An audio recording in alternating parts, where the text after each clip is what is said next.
बिन बोलिया सब किछ जानदा, बिन बोलिया सब किछ जानदा। किस आगे कीजे अरदास, किस आगे कीजे अरदास, बिन बोलिया सब किछ जानदा, बिन बोलिया सब किछ जानदा।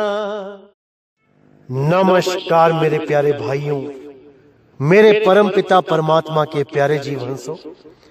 मैं बंदी छोड़ से यही अरदास करता हूं कि आप सब मेरे भाइयों का विवेक पहले से ज्यादा और ज्यादा और ज्यादा से ज्यादा बढ़ता ही जाए, और ऐसी कोई दुविधा ना रहे जो मेरे भाइयों के मन में 1% भी धर्म पैदा कर पाए। हर चीज ऐसी क्रिस्टल क्लियर होती चली जाए कि सारे भ्रमभूत ये सब भागते नजर आए। एक भी भ्रम मेरे भाइयों के दिमाग में घर ना कर पाए। मैं बस यही अरदास करता हूं परम पिता परमात्मा बंदी छोड़ सतगुरु मालिक से, और मुझे कुछ नहीं चाहिए। मुझे केवल आप लोगों का विवेक चाहिए। इतना विवेक बढ़े, इतना बढ़े कि कोई भी काल का दूत आपको भ्रमित ना कर पाए, ताकि आपका ये अनमोल जीवन बर्बाद ना हो जाए। मैं बस यही अरदास करता हूं मालिक से कि आपका जन्म इसी जन्म में सफल हो जाए, और इस दास को कुछ नहीं चाहिए। तो मेरे भाइयों, जो भी मैं आपको बताता हूं, एक एक शब्द पे विचार करना है, एक एक शब्द पे, क्योंकि इन्हीं शब्दों में वो गहरे रहस्य छुपे हैं जिनको जानने से आपको सत्य मार्ग का अनुभव होने लगेगा, सत्य मार्ग की तरफ जागृति होने लगेगी। और जितना भी ये पाखंड फैला है इस संसार में, उन सब से आप न्यारे हो जाओगे। इसीलिए साहिब ने बोला है, करूं जगत से न्यारा। जब सत्य का बोध हो जाता है, सत्य का ज्ञान होने लगता है, तब आप स्वयं ही इस जगत से न्यारे होने लग जाते हो। यही उस सत्य की महिमा है, यही उस सत्य की पहचान है। आपको ऐसा लगने लग जाता है जैसे सारा संसार एक तरफ और आप अकेले एक तरफ।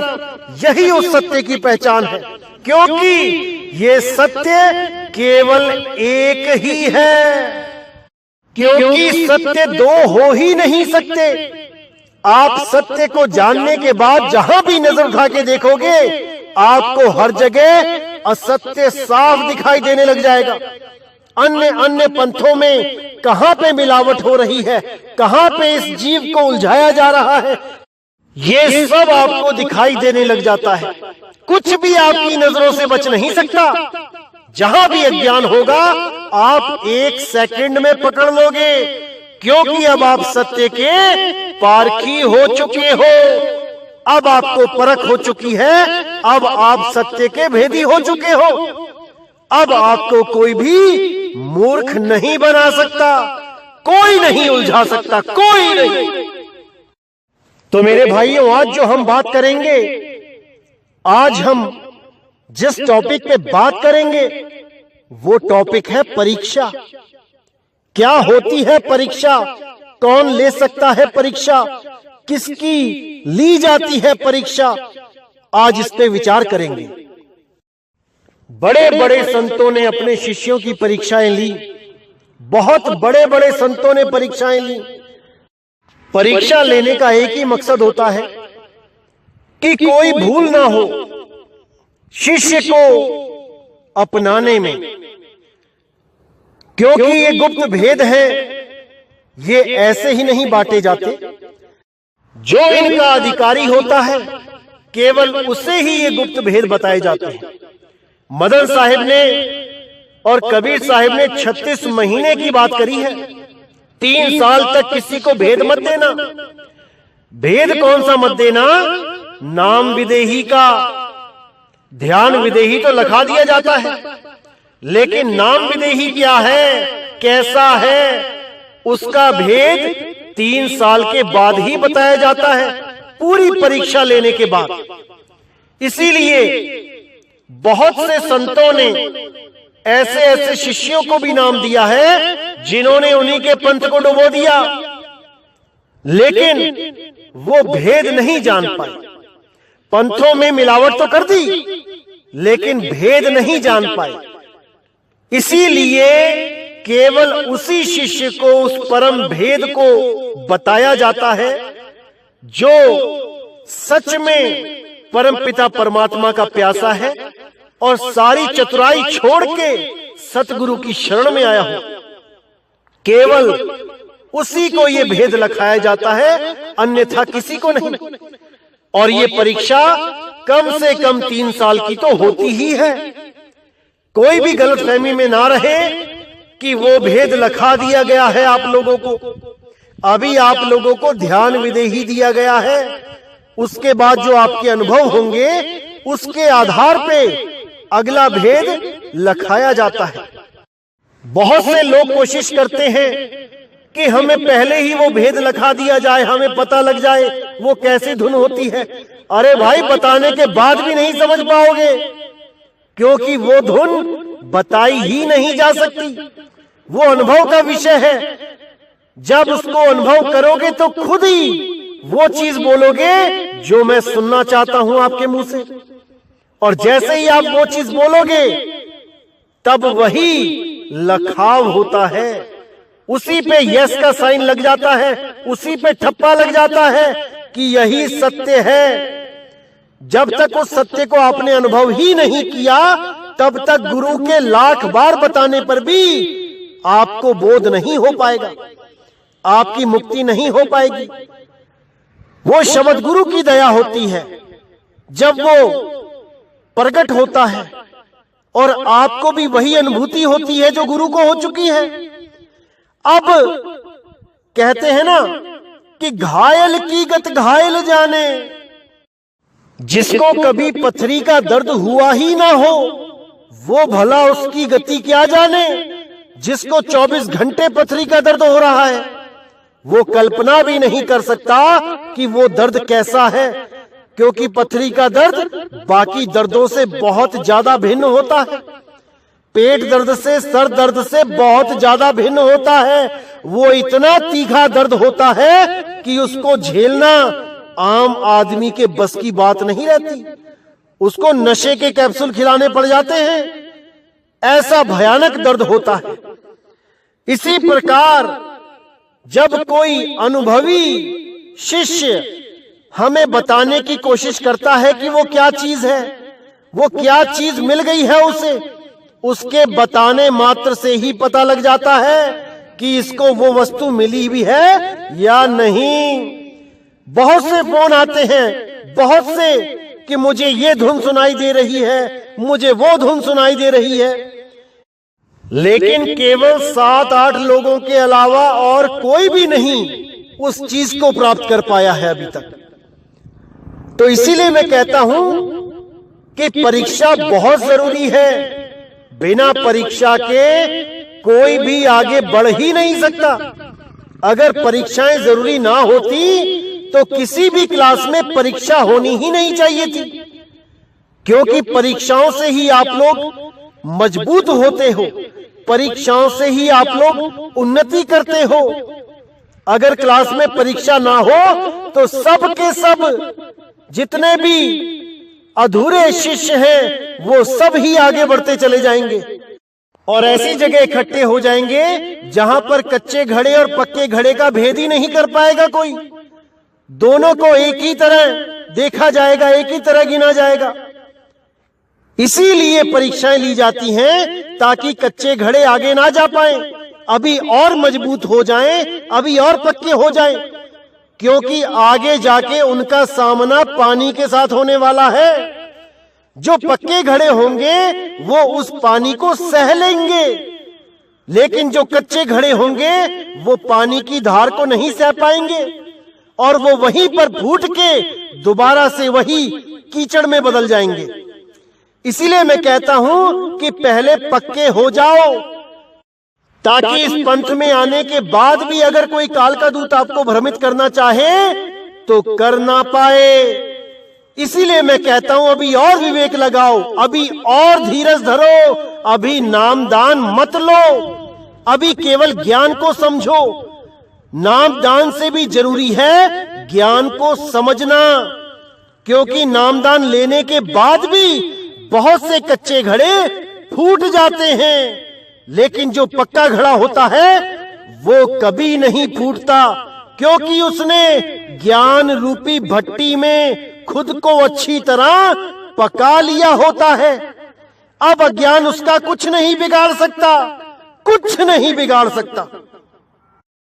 परीक्षा लेने का एक मकसद और होता है, वो ये होता है कि इस पंथ में कोई भी बकवादी इंसान ना घुस पाए, कोई भी ऐसा जीव ना घुस पाए जो काल के दूतों वाला ही काम करने लग जाए, यानी कि पंथ में मिलावट करने लग जाए, ज्ञान में मिलावट करने लग जाए। क्योंकि मेरे भाइयों अभी बहुत से आएंगे, अभी बहुत से आएंगे इस पंथ में, जो आएंगे तो शिष्य बनकर, लेकिन उनका मकसद कुछ और होगा। इस पंथ में मिलावट करना ही मकसद होगा। अभी बहुत से ऐसे आएंगे जिसका संकेत पहले ही मदन साहिब को कबीर साहब ने कर दिया था। उनके ग्रंथों में हर चीज पहले से दर्ज है। मैं समय आने पर उसको पूरी तरह खोल के समझाऊंगा कि कबीर साहब ने मदन साहिब को क्या क्या संकेत दिए थे कि कैसे ये काल के दूत इस पंथ में घुसेंगे और इस पंथ को भी काल का ही पंथ बनाने की पूरी कोशिश करेंगे। लेकिन ऐसा हो नहीं पाएगा, क्योंकि सत्य का उजागर होगा और ऐसा उजागर होगा कि कोई भी काल का दूत इस ज्ञान के आगे टिक नहीं पाएगा। काल के दूत पूरा जोर लगाएंगे कि अज्ञान को फैलाया जा सके, ज्ञान को लुप्त किया जा सके। लेकिन मेरे भाइयों, अब समय आ गया है, अब समय आ गया है कि इस ज्ञान को पूरे विश्व में फैलाया जाए और केवल एक मत होकर सब के सब जीवहंस उस परम पिता परमात्मा की, उस वाहे गुरु अकाल पुरुष की भक्ति करें, उस अल्लाह की, उस गॉड की भक्ति करें, क्योंकि वो एक ही है।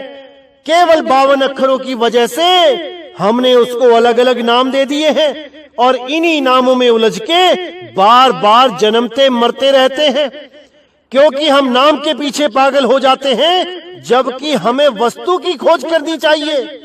पानी कहो, जल कहो, वाटर कहो, नीर कहो, इन नामों में नहीं झगड़ा करना है, वस्तु की खोज करनी है। वस्तु से ही हमारी प्यास बुझेगी, ना कि इन नामों के पीछे लड़ाई झगड़े करने से।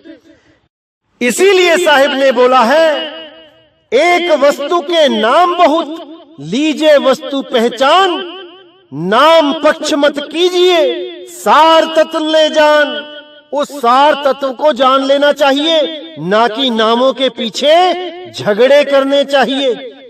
आज यही झगड़ा सारे संसार की विनाश का कारण बना हुआ है कि मेरा राम बड़ा है, मेरा अल्लाह बड़ा, मेरा वाहेगुरु बड़ा, मेरा गॉड बड़ा, मेरा बुद्ध बड़ा, मेरा महावीर बड़ा। अरे मेरे भाई, सब एक ही हैं। आत्म दृष्टि से चीन के तो देखो, सब एक हैं, बस उस एक को ही हम प्राप्त नहीं कर पा रहे। इसीलिए एक से अनेक होके केवल और केवल झगड़ा ही करते जा रहे हैं।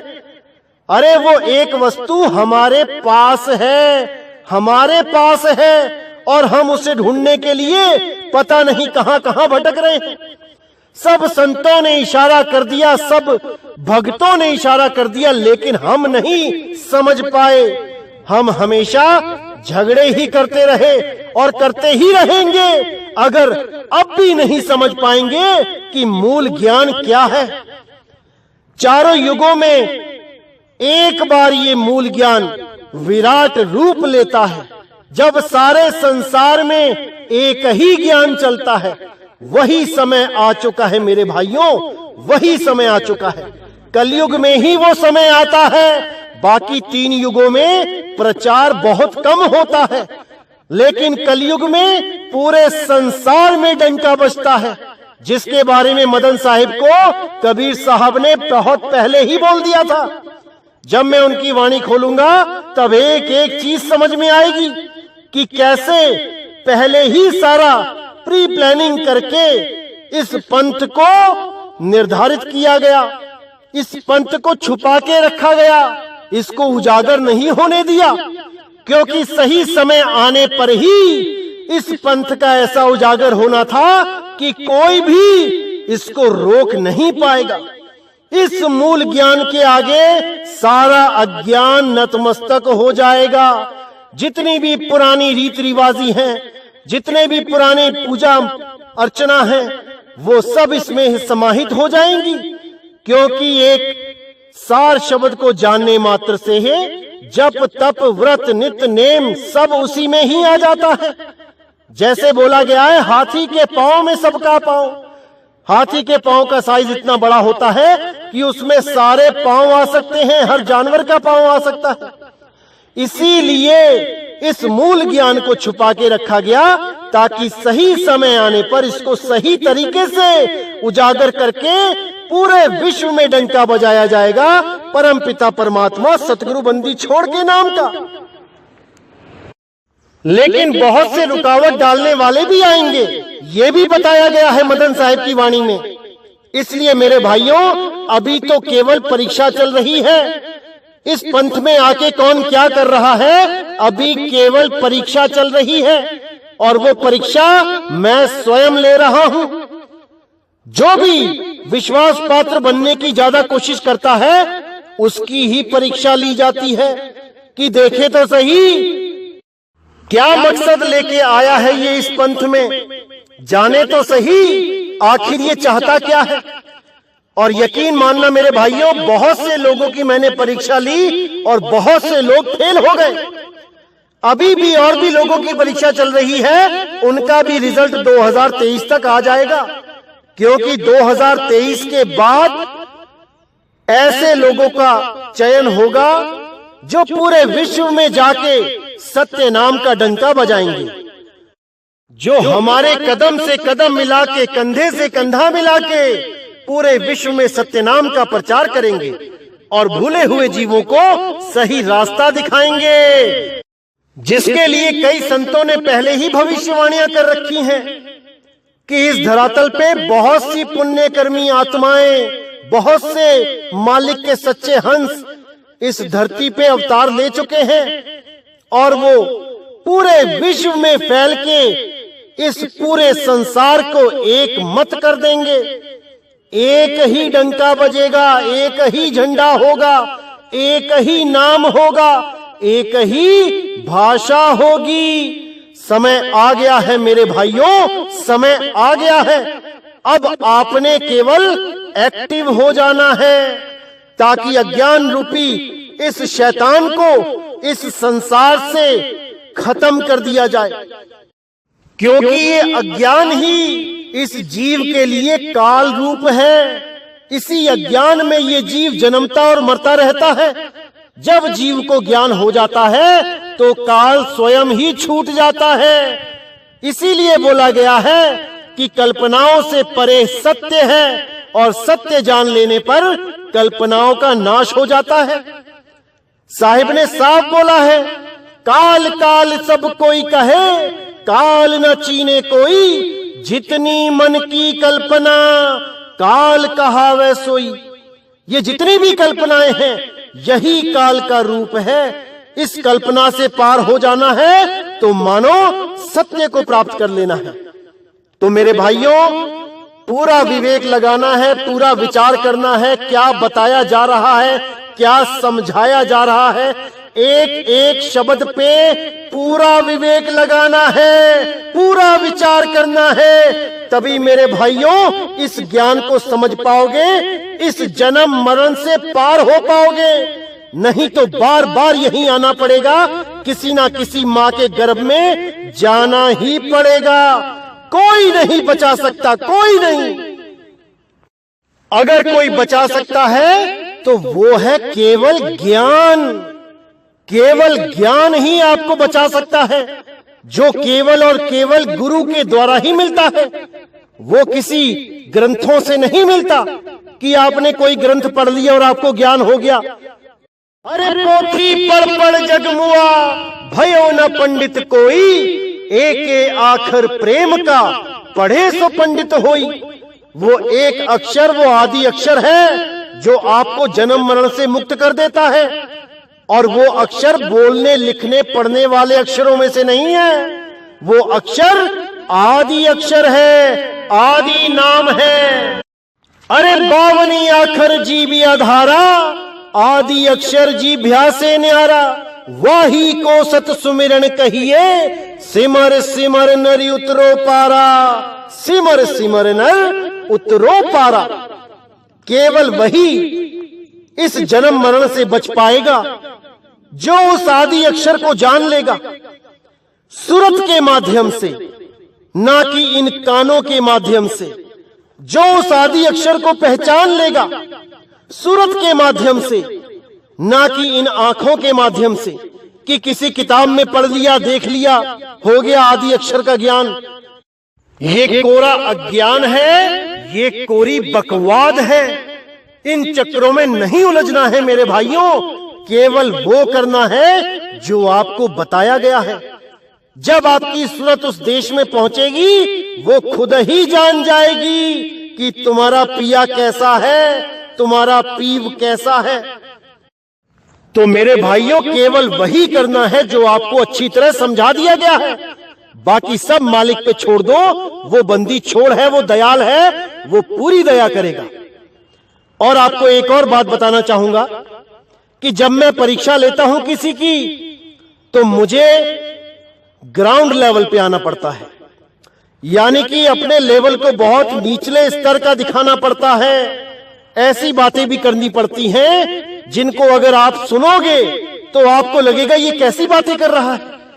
लेकिन वहां पर मेरे भाइयों, मैं केवल परीक्षा ले रहा होता हूं सामने वाले की, कि वो कितना अटल है, वो क्या लक्ष्य लेके आया है इस पंथ में। ये सारा मुझे देखना ही पड़ता है, क्योंकि आपको पता ही है कि 10 सालों से मैं अकेला ही प्रचार कर रहा हूं और इस मुहिम को आगे बढ़ा रहा हूं। इसलिए मुझे पूरा ध्यान देना पड़ता है, पूरी परख करनी पड़ती है कि कौन कितने पानी में है, कौन इस पंथ में आके जीवों के लिए मददगार होगा या कौन इस पंथ में आके जीवों के लिए हानिकारक होगा। मुझे हर चीज देखनी पड़ती है। इसलिए कोई भी रिकॉर्डिंग अगर आपके पास आती है वायरल होके, तो उस पे ध्यान मत देना, बल्कि इस बात को अच्छी तरह समझ जाना कि जिसके साथ ये वायरल हुई है रिकॉर्डिंग, जिस आदमी के साथ, उसकी ही परीक्षा चल रही है। और वो ये सोच के वायरल कर रहा है कि नितिन दास का लूज पॉइंट उसके हाथ में लग गया। ऐसे ही लोगों को 2023 तक इस पंथ से बाहर का रास्ता दिखाया जाएगा मेरे भाइयों, क्योंकि इस पंथ में वही टिकेगा जो परमात्मा का सच्चा आशिक होगा, जो परमात्मा का सच्चा प्रेमी होगा, जो परमात्मा का सच्चा भगत होगा। इन चालाक जीवों के लिए, इन काल के दूतों के लिए इस पंथ में कोई जगह नहीं होगी। 2023 तक छटनी अच्छी तरह कर दी जाएगी। आधे तो निकल ही चुके हैं और जो है वो निकाल दिए जाएंगे, क्योंकि ये पंथ केवल और केवल भक्ति मार्ग के लिए बना है, ना कि पॉलिटिक्स के लिए या लोगों को भ्रमित करने के लिए या कोई अलग से नया गुरुडम चलाने के लिए कि आज ही नाम लिया और कहने लग गए कि मेरा सार शब्द आज ही प्रकट हो गया, आज ही मुझे आवाजें सुनाई देने लग गई, आज ही मुझे परमात्मा मिल गया। ऐसे बहुत से आएंगे मेरे भाइयों, आपने सावधान रहना है, हर बात को मेरे साथ शेयर करना है, क्योंकि ऐसे लोगों को इस पंथ में रहने का कोई हक नहीं है। जो भी जीवों को भ्रमित करता है वो परमात्मा का दोषी है, वो परमात्मा के पंथ में रहने लायक नहीं है। जैसे धर्मदास जी को सीधे बोल दिया गया था कि तुम्हारा ही लड़का नारायण दास इस पंथ में रहने के लायक नहीं है, उसे यहां से निकाल दो। और धर्मदास जी ने अपने ही सगे लड़के को अपने घर से निकाल दिया था। अगर ना निकालते तो वही आगे चल के बहुत बड़ा रोड़ा बन जाता। इसी प्रकार अभी छटनी हो रही है मेरे भाइयों, अभी जल्दबाजी नहीं करनी है। कोई भी ऑडियो वायरल होती है उसको होने दो, उस पर ज्यादा ध्यान मत दो, क्योंकि अभी बहुत से लोगों की परीक्षाएं बाकी हैं। अभी बहुत सी परीक्षाएं होंगी, अभी बहुत सी परीक्षाएं होंगी। इसलिए केवल अपनी भक्ति पे ध्यान दो, सत्य असत्य पे ध्यान दो। नितिन दास किसके साथ क्या बात कर रहा है इस पे विचार मत करो, क्योंकि मेरी ड्यूटी परमात्मा ने जो लगाई है वो मुझे निभानी ही पड़ेगी, इन जीवों के लिए, इन हंसों के लिए, ताकि कल को कोई ऐसा काल का दूत इस पंथ में प्रवेश ना कर जाए जो आगे बहुत बड़ा रोड़ा साबित हो। इसलिए मेरे भाइयों केवल भक्ति करो, सत्य असत्य का निर्णय करो। नितिन दास किसके साथ कैसी बात कर रहा है, क्या बात कर रहा है, किसके बारे में कैसी बात कर रहा है, इस पे विचार करना आपका काम नहीं है। आपका काम है केवल सत्य असत्य का निर्णय करके उस परम पिता परमात्मा के सच्चे नाम को ध्याना। आपका केवल यही कार्य है। तो मेरे भाइयों, इसी के साथ आज मैं वाणी को विराम देता हूं और मैं फिर बोलूंगा कि किसी भी वायरल ऑडियो पे ध्यान मत दो। अभी बहुत से लोगों की परीक्षाएं चल रही हैं और बहुत से लोगों का रिजल्ट आना बाकी है। जब रिजल्ट आ जाएगा तो आपको स्वयं पता लग जाएगा कि कौन इस पंथ में है और कौन इस पंथ से जा चुका है। समय आने दो मेरे भाइयों, सब कुछ सामने आ जाएगा, सब कुछ। इसलिए आप केवल भजन करो, भक्ति करो, जिस काम के लिए आप इस पंथ में आए हैं केवल वही कार्य करो, बाकी सब मुझ पे छोड़ दो। उसकी टेंशन आप मत लो कि क्या होगा, कैसे होगा, क्या करना है, किससे क्या कहना है, वो मैं खुद देखूंगा। आप केवल अपना कार्य संपूर्ण करो, जिस कार्य को करने के लिए आप इस पंथ में आए हो। बाकी सब बातें छोड़ दो। तो इसी के साथ मुझे विदा करें और अगला सत्संग बहुत जल्दी आएगा। बोलिए सतगुरु बंदी छोड़ सतगुरु सत्य कबीर साहिब की सदा ही जय हो, सदा ही जय हो मेरे मालिक की साहिब बंदगी सतनाम।